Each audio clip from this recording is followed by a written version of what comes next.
E aí, galera, tudo bem? Eu sou o Thiago Nogueira e hoje eu quero falar um pouquinho sobre Docker Compose. Você conhece? Sabe a diferença entre o Docker Compose e o Docker comum? Se você não souber, não tem problema. Vem comigo que eu vou te explicar. Roda a vinheta, produção.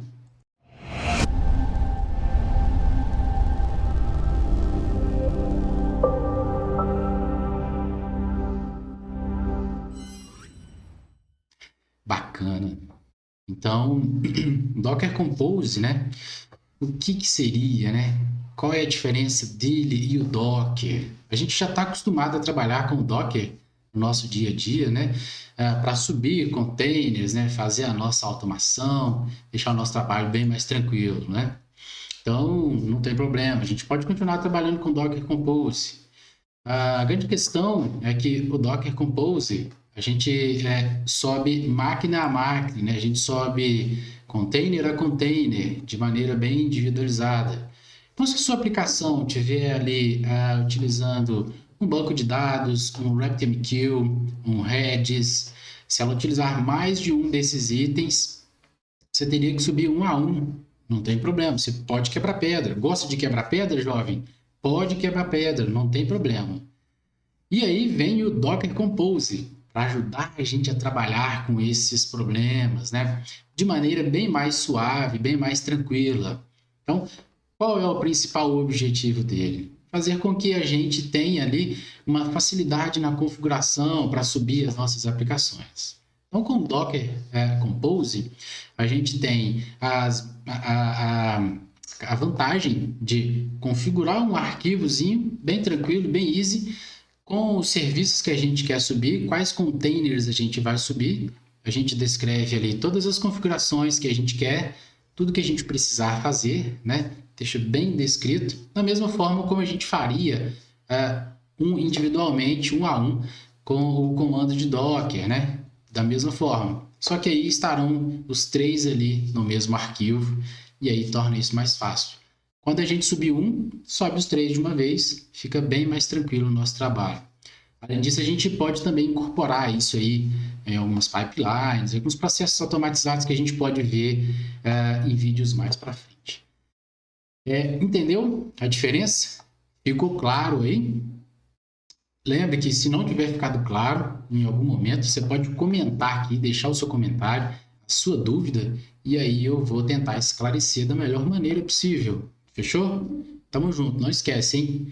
Agora, então, o que nós vamos fazer? A gente vai ver um pouquinho ali de como executar, como é esse processo, conhecer esse arquivozinho de configuração, coisa bem simples, coisa bem tranquila, não é bicho de sete cabeças, não. Para quem já trabalha aí com Java e é desenvolvedor, isso aí é água com açúcar. Fechou, galera? Vamos ver então como que é isso aí na prática.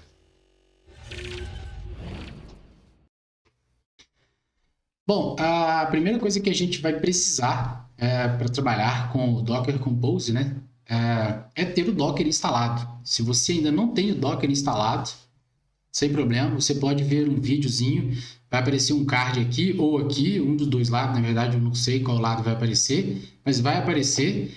E nesse card eu fiz um tutorialzinho completo como instalar o Docker e também o Docker Compose. Fechou? Aqui lembrando que eu estou trabalhando com Linux. Beleza?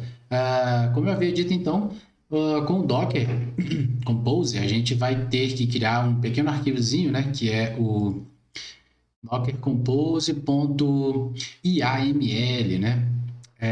Esse arquivo, é nesse arquivo que a gente vai desenhar aqui as nossas configurações. Então, veja, esse arquivo é bem simples, né? Bem simples mesmo. Ele tem uma estrutura aí de YAML, é o que a gente chama de YAML file. Eu vou deixar um link aqui na descrição, algumas informações sobre os YAML files, né? E como você consegue estruturá-los, né? Mas é bem simples mesmo.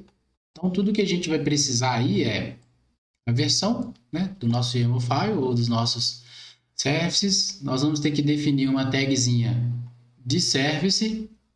Aqui, ó, a partir do service dois pontos, na linha de baixo, a gente já está definindo quais serão as imagens que a gente vai subir. Então, por exemplo, eu já defini uma imagem aqui, database, e essa imagem vai ser do tipo Mongo. Eu quero a porta que ela seja exposta na porta padrão do Mongo, né? Poderia ser qualquer outra porta. Lembrando que aqui, nessa primeira porta, nessa primeira atribuição, é a porta da minha máquina que eu quero expor, e aqui dentro é a porta do serviço no Mongo, como está lá dentro da imagem, né? Do container. E o protocolo aqui é opcional, né? Além disso, eu posso também definir aqui um container name. Eu posso tanto definir quanto não definir qual vai ser o container name. Vamos usar aqui como exemplo My Mongo Database. Volumes é opcional. Se eu pretender armazenar o conteúdo, por exemplo, estou numa máquina aqui de desenvolvimento, né? Aqui a gente deve, louco, todo mundo louco desenvolvendo. Se você estiver precisar manter essa massa de dados, as configurações que você vai colocar dentro da sua imagem, né, dentro do seu container, você pode armazená-las aqui. O Docker vai fazer uma libzinha, uma pasta para manter aqueles dados salvos. Posteriormente também você pode limpar essa pasta, esses dados, né? Então, cada item desse que vem após o meu service é um serviço que eu quero utilizar, né? Poderia ser outro banco de dados, MySQL, poderia ser um Postgres, não importa, qualquer um deles. E aí, eu tenho um novo serviço agora, que vai ser o web, né? Um servicinho web, a gente vai rodar um Nginx aqui, só para ver, mostrar ele funcionando ali, como que o Docker vai lidar com esse item. De novo, eu defini aqui que ele vai ficar na minha porta 8081. Vou mudar aqui, 81. E lá dentro da minha imagem, ele está sendo exposto na porta 80. Esse é só um de para, né? TCP/IP. Um outro item bem interessante aqui, no caso da minha aplicação. Se eu tiver uma aplicação onde eu tenha que passar parâmetros, né, para dentro desta aplicação, se eu tiver um ambiente e tiver variáveis de ambientes dentro da minha aplicação, aqui nessa seção Environment, a gente consegue definir quantas variáveis de ambientes a gente precisar. E aí, quando ele subir com essa nossa imagem, né, com esse nosso container, ele vai injetar esses valores aqui dentro daquele container, e aí a sua aplicação vai poder utilizar esses valores que você definiu aqui. Então, depende de cada aplicação, a gente tem algum desses recursos, né? De novo, a gente tem um container name para a minha aplicação, para o meu web app. E aí, um outro recurso interessante que esse item que o Docker Compose dá para a gente, é eu colocar aqui um depends on, ou seja, eu quero indicar que a minha web app aqui, ela depende da database, ou seja, só faz sentido eu subir a minha aplicação web nesse contexto se o meu banco de dados realmente tiver subido. A gente sabe que no dia a dia aí, às vezes as coisas não funcionam, né, como a gente planeja. Então, se houver algum problema quando eu for subir a minha database, então a minha aplicação web não vai subir. O Docker já gerencia isso aí para a gente de maneira bem tranquila. Fechou? Um detalhe bem importante, como tudo na vida tem regras, né? Dos YAML files não seriam diferentes.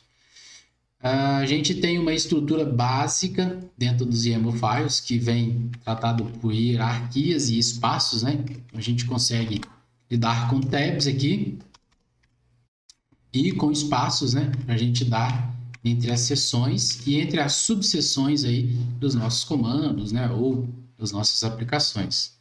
Vou deixar o link aqui, um arquivozinho do próprio YAML file, mostrando como usar, qual é a estrutura básica dele. Bacana?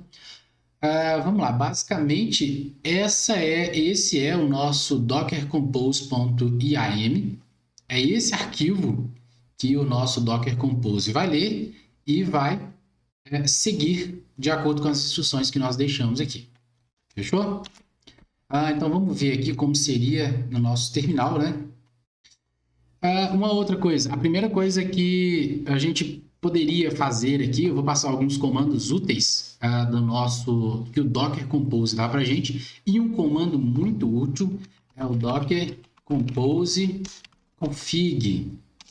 Esse comando, Docker Compose config, ele checa a nossa sintaxe, né? Ele verifica justamente essa questão de indentação de arquivo.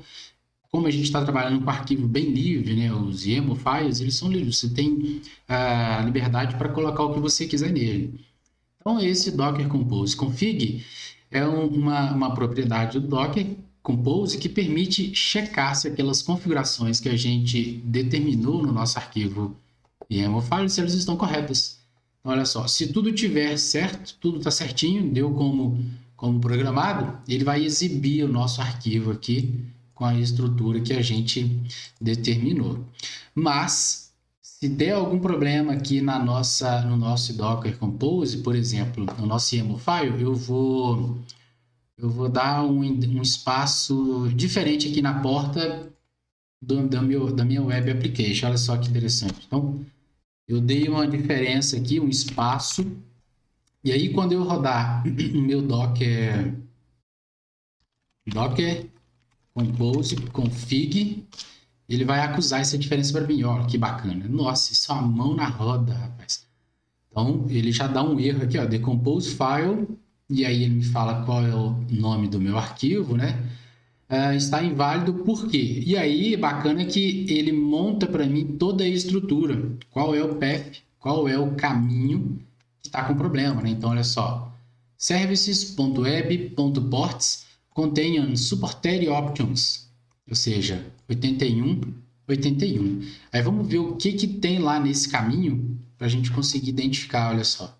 Aquele espaço em branco. Então, se a gente seguir aqui a trilha que ele passou para a gente, service.web.ports, ele falou que o 81 não é válido, né?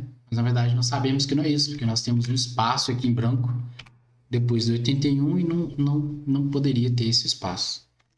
Então, é um comando bem útil para a gente checar aí os nossos arquivos e evitar possíveis problemas e dores de cabeça, né? Bom, bacana. Se a gente rodar ele aqui de novo, Docker Compose config, agora está tudo certo. Ele exibe ali para a gente a configuração como deveria estar. Bom, bacana. Como então o Docker vai saber, o Docker Compose vai fazer para subir essas configurações que a gente fez, né? Simples, a gente dá um Docker Compose up, e aí ele vai ler aquele nosso script, né? Aquele nosso arquivo YAML, dockercompose.yaml, e vai subir tudo de acordo com o que a gente havia definido ali. Olha só, vou voltar aqui no nosso log aqui em cima. Olha só, então aqui ele já começou a ler. A primeira coisa que ele faz foi atualizar as nossas imagens, né, de acordo com as coisas que a gente tem. Ele recria a nossa aplicação e aí ele deu um attached my MongoDB, my app aqui num dos processos do Docker. Bacana? Se tivesse acontecido algum erro aqui, ele já mostraria para a gente qual seria o erro, né? E aí não estaria aqui, a gente teria uma imagem de erro aqui, uma string de erro vermelhinha, indicando que teve erro em um desses processos. Caso contrário, ele mostra para a gente todas as informações aqui que ele utilizou para subir, né, o Docker, as imagens que a gente determinou, quando ela subiu, questões de rede, tudo certinho. Então, executou, tá tudo certinho. Bacana, Tenogueira, você fala demais. Como eu tenho certeza que a sua aplicação subiu de verdade, você não está me enganando. Simples, jovem, muito simples. A gente pode abrir aqui, ó, navegador. Vai abrir aqui uma seção do nosso navegador aqui. E aí, lembra que a gente tinha configurado o nosso web app aqui na porta 8181. Vamos ver se ele está lá. Então, se eu der aqui um localhost 81, Tentei um, voilá, tá aí, ó, o Nginx, mostrando que a nossa aplicação subiu, tá tudo ok. Fechou? Simples, simples demais. Muito bacana, é claro, lembrando que aqui o objetivo não é mostrar a aplicação, né, como um todo, é simples, o objetivo é mostrar como o Docker Compose sobe esses arquivos, beleza? Sobe as nossas configurações.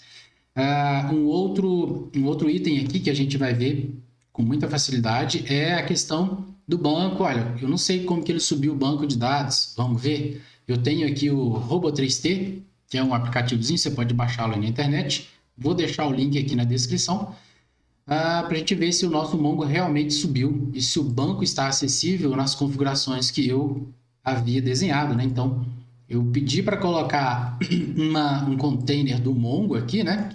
Utilizando a imagem do Mongo, na porta 27017, que é a porta padrão do Mongo.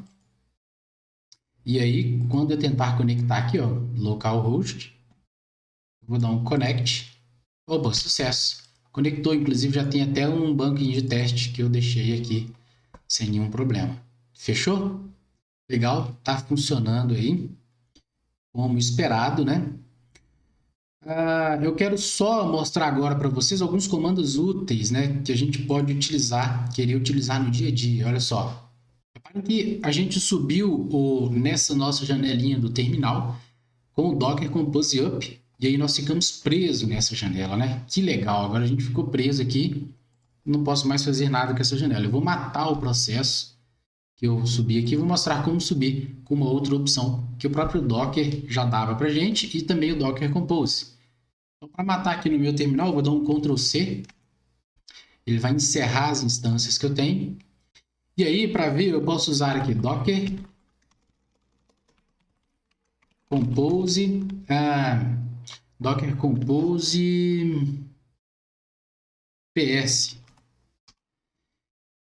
E aí, olha só, ele vai mostrar para mim aqui as imagens que eu havia gerado containers, né? Que o Docker havia criado containers dela, né? Os containers que a gente tinha subido, tudo certinho. E o estado delas aqui já como finalizado, ou seja, exit. Vamos ver se a gente rodar de novo esse Docker PS. Aí, ó, ainda está com o exit. O que esse cara faz? Nada mais, nada menos do que utilizar os próprios comandos que o Docker tem. Se a gente rodasse aqui um comando Docker PS, olha só, nós não temos nada, porque nós não temos nenhuma imagem rodando, nenhum container rodando neste momento. Mas agora vamos ver aqui. Uma outra vantagem, um outro comando útil que a gente tem seria o Docker Compose Up de detach. Esse detach ele vai rodar essas mesmas imagens. Esse mesmo Docker Compose vai rodá-lo ali tranquilo e vai desacoplar do nosso terminal. O nosso terminal vai ficar livre para a gente poder trabalhar. Então, Docker Compose -d, ele rodou e o meu terminal aqui agora está livre para eu trabalhar. Olha só, a gente rodar aqui agora no Docker PS, voilá, tá lá as imagens que a gente acabou de selecionar para trabalho, né? Vou expandir um pouquinho a tela aqui só para ficar mais fácil para a gente ver. Então, eu tenho aqui o Container ID, ainda é gerenciado pelo Docker. Tem Nogueira, então o Docker Compose é um outro tipo de Docker, é ele que sobe isso aí e além disso tem o Docker? Não, não é isso que eu estou dizendo, jovem. Estou dizendo que o Docker Compose ele vai simplesmente automatizar os processos que o Docker faria individualmente. Mas ainda é o mesmo Docker, por trás disso aí, ele está chamando o Docker para executar ali todos os comandos, beleza? Então, nós temos aqui as nossas duas imagens, né? Tanto utilizando o comando docker ps, quanto o comando docker compose ps, a gente vai ter resultados semelhantes, né? Que é o quê? Enxergar ali as nossas imagens, né? Os nossos containers de imagens, né? E quais portas eles estão funcionando. Fechou? Tranquilo? Essa parte é bem simples, né? O Docker Compose, existem mais comandos, é claro. Para você ver todos os comandos do Docker Compose, você pode dar um Docker Compose Help. aqui dentro. E aí ele vai mostrar para a gente todos os comandos disponíveis. Eu vou deixar um link aqui embaixo na descrição do vídeo, o site, né, do próprio Docker, onde ele vai poder falar melhor do que eu até sobre cada um desses comandos. Lembrando que se você quiser que eu fale sobre alguns deles específicos, né, se você tiver alguma dúvida específica, talvez se você tiver alguma situação aí em que você está trabalhando com Docker Compose ou algo que te venha à mente, deixa aqui no comentário, né? E aí eu vou procurar fazer e te responder. E se for o caso, a gente pode até fazer um outro videozinho com comandos mais avançados do Docker Compose, né, galera? Quanto mais, melhor. Bom, um outro comandozinho bem útil que a gente tem aí no Docker Compose, é o Docker Compose Pop. E aí ele vai mostrar para a gente ali quais são as nossas PIDs, quais são os processos que estão sendo executados no momento, né? Com os containers que a gente subiu. Se você precisar encerrar, matar alguma imagem, sem nenhum problema. É isso aí. Então, para descer, e como que a gente faz para descer essas imagens aí e encerrar todos os nossos containers? Muito simples. Vamos descer a ladeira aí, né? Docker Compose Down. A gente vai ver que ele vai encerrar todas as imagens que ele gerou, todos os containers que ele subiu para a gente aí com Docker. Fechou? Simples, bem tranquilo trabalhar com Docker Compose. O objetivo deste vídeo era só mostrar um pouquinho sobre isso aí. Bacana, galera. Eu espero ter ajudado, né, a esclarecer aí, a diferenciar o que é o Docker, o que é o Docker Compose, né? Essa sopa de letrinhas está aí no nosso dia a dia e às vezes nem sempre é tão claro para a gente que precisa estar iniciando, trabalhando aí com esses itens. Se você gostou desse vídeo, te peço, dê o like. Se você quiser saber mais conteúdos, né, eu estou começando o canal agora e eu pretendo postar cada vez mais conteúdos desse tipo e ir alcançando aí um nível, melhorando a nossa parte técnica, né? Então pode ser bem útil. Então se inscreva no canal, ative os sininhos para você receber as notificações. O YouTube agora está mandando efetivamente as notificações para o pessoal, né? E dê o like se você gostou e compartilhe com algum amigo seu, com alguém que você veja que tem dificuldade nessa parte. Se você tiver alguma dúvida, deixe aqui nos seus comentários, tá? E aí a gente pode falar mais, né, sobre isso aí. Beleza? Agradeço, pessoal. Muito obrigado. Até a próxima. 1.1.25. Porra. A última versão, primeira versão do Doc. Vamos lá.